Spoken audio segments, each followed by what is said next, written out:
Joining us. The Avon Distribution Center East Point Drive project is moving forward. Officials say if weather permits, they plan to complete the project, which includes an extension of Future Drive and relocation of Bateman Road by mid-December. This is the main entrance into the Avon site right now, and we're trying to get it done before the weather breaks. And as I've mentioned to you before, the Avon site work is just about completed. After the East Point Drive project is complete, there are still 2 more road projects left on the agenda that translates into jobs. And this road provides some construction jobs to some local people. The Avon construction project will provide some construction jobs in the short term. And then, you know, they'll be up and running a year from now, and we'll have some permanent employment with Avon. Along with shifting dirt, officials say they still have to pour asphalt and install a water line system in order to complete the road. The Avon Distribution Center is scheduled to be complete by the end of next year.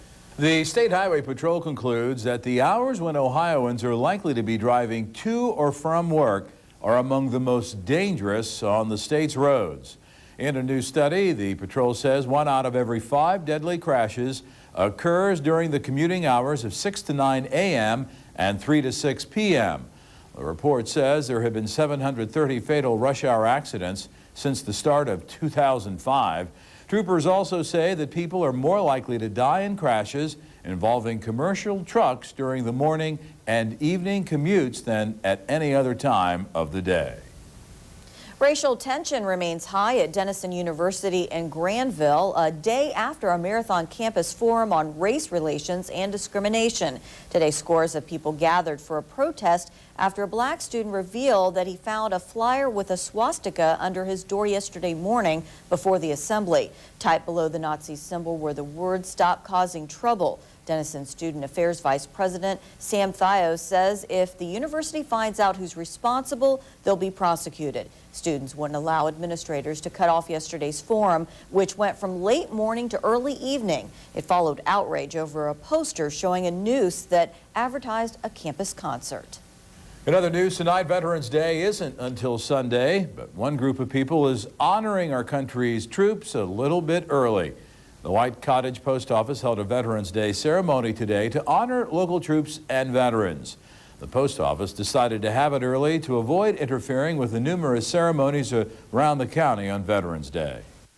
We appreciate what they've done, and so many people have let it slide by the side that they just don't honor the veterans like they used to. We need to let them know that we have appreciated what they've done for our country.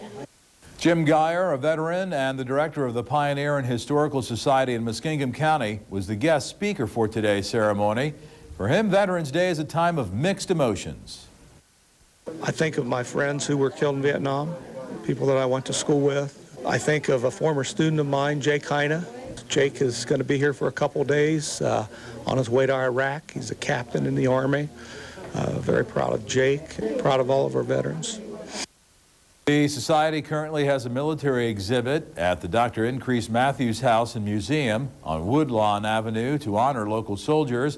They will also be having an open house Sunday from 1 to 4 for all veterans and the community. Some revisions are coming up for subdivision regulations in the area, but the good news is that the public should be affected very little by them. County commissioners met with the Muskingum County Planning Commission today to finalize the changes. Major subdivisions and any piece of land that is divided up into 2 or more parts will fall under the revised code. Unfortunately, the changes were made with no public input after a meeting scheduled to discuss the changes yielded no results. We had a public hearing yesterday for public input on the regulations and did not have anybody attend. The changes affect things like easements and road frontage on properties. The changes are meant to improve the existing code and should not cause any problems for local residents. For more information on the changes, you can call the Planning Commission at the number on your screen.